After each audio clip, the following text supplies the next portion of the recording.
ये ध्यान सूत्र है, meditation blast away all that is not you. ध्यान उस सब कुछ को उखाड़ फेंकता है जो तुम नहीं हो। जब वो सब उखाड़ फेंका जाएगा जो तुम नहीं हो, तभी तो वो उभर कर सामने आएगा जो तुम हो।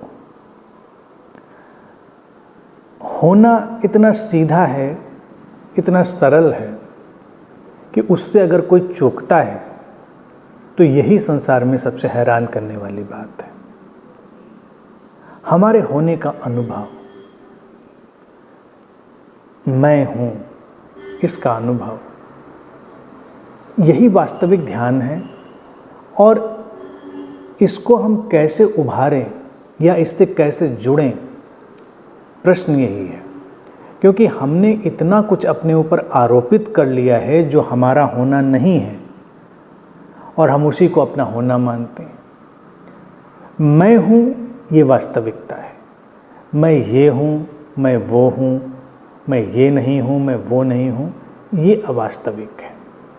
व्यक्ति के ऊपर यही परत धीरे धीरे चढ़ती चली जाती है जब वो ये मानना शुरू कर देता है कि मैं ये हूँ। अर्थात चाहे उसमें कोई पद हो, शक्ति हो, कोई प्रतिष्ठा की बात हो, कुछ भी हो, सामाजिक विभाजन की स्थितियाँ हों, उस सब में एक अपने लिए वो छवि तैयार करता है जिसको वो मानता है कि मैं ये हूँ, और दूसरों के लिए भी वो मानता है कि दूसरे ये हैं। लेकिन मूल रूप में तो सबका होना एक विशुद्ध चैतन्य के प्रवाह की तरह ही है। अब ध्यान क्या करेगा? ध्यान हमारे उस स्यूडो होने को, उस छद्म होने को शक्ति तो देगा नहीं। अगर वो उसको ही शक्तिशाली बनाएगा तो वो ध्यान होगा नहीं। जब वास्तविक ध्यान होगा तो उस सब कुछ को उखाड़ फेंकेगा। अर्थात वो सचेतनता, वो जागरूकता हमारे भीतर आने लगेगी जो हमने बाहर से पहचाने इकट्ठी करी हैं, जो बाहर से हमने इमेजेस अपने होने की इकट्ठी करी हैं, जिनको हमने अपना होना माना है। सूत्र इसीलिए कहता है कि जो तुम नहीं हो वही जाएगा, और जो तुम हो उसके जाने का तो कोई उपाय नहीं।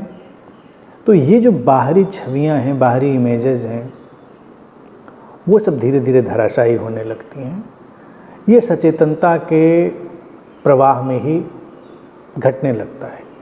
या कहें कि ध्यान उस आग की तरह हमारे भीतर जलता है जिसमें जो कुछ भी अशुद्ध है, जो हमारे होने में शामिल है, वो सब जलता है, और एक शुद्ध सोने की तरह हमारा होना बच जाता है।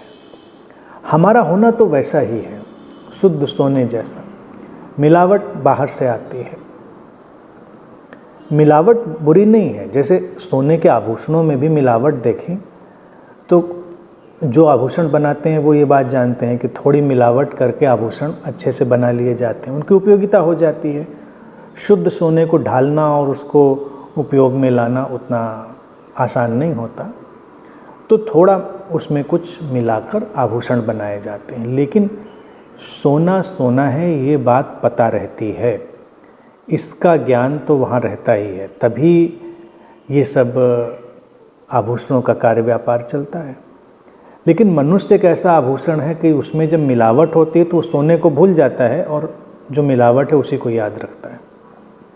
अर्थात अगर हम ये मान भी लें कि मैं ये हूँ,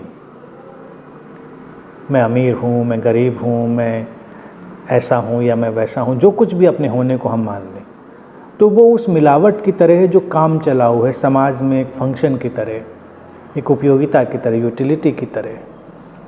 तुम कभी अपने को पिता मान लेते हो, पुत्र मान लेते हो, पति मान लेते हो, पत्नी, माँ, बहन, बेटी, तमाम जो धाराएं संबंधों की उसमें भी हम मान लेते, लेकिन हम वो हैं थोड़े। हमारा होना वो वास्तविक थोड़ा ही है, वो उपयोगी और काम चलाऊ है। वो बस वो एक आवश्यक मिलावट है जिससे हमने समाज में उपयोगी आभूषण निर्मित किए हैं।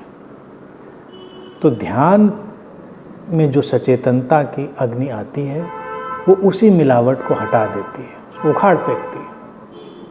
और फिर बचता है हमारा शुद्ध होना, जो अनाम है, अरूप है। बस उसमें प्रज्ञा ये शामिल है कि सारे नाम, रूप, प्रचलन, छवियाँ सब उसमें शामिल हैं, एक उपयोगिता की तरह, उससे ज़्यादा उनका मूल्य नहीं। तो एक साधक इस चीज़ को जब बहुत अच्छे से जान लेता है तो उसके जीवन से सारा द्वंद्व समाप्त होता है और उसका वास्तविक होने का जो ढंग है वो हमेशा विद्यमान रहता है और वो जीवन की सारी गतिविधियों को अपने उस होने के स्रोत से ही संचालित होने देता है और बाहर से वो आरोपित उसका होना जो छद्म है, स्यूडो है, उसमें वो अटकता नहीं, उनको एक काम चला उपयोगिता की तरह मानता है और बस उनको वहीं पर सीमित रहने देता है, पड़ा रहने देता है।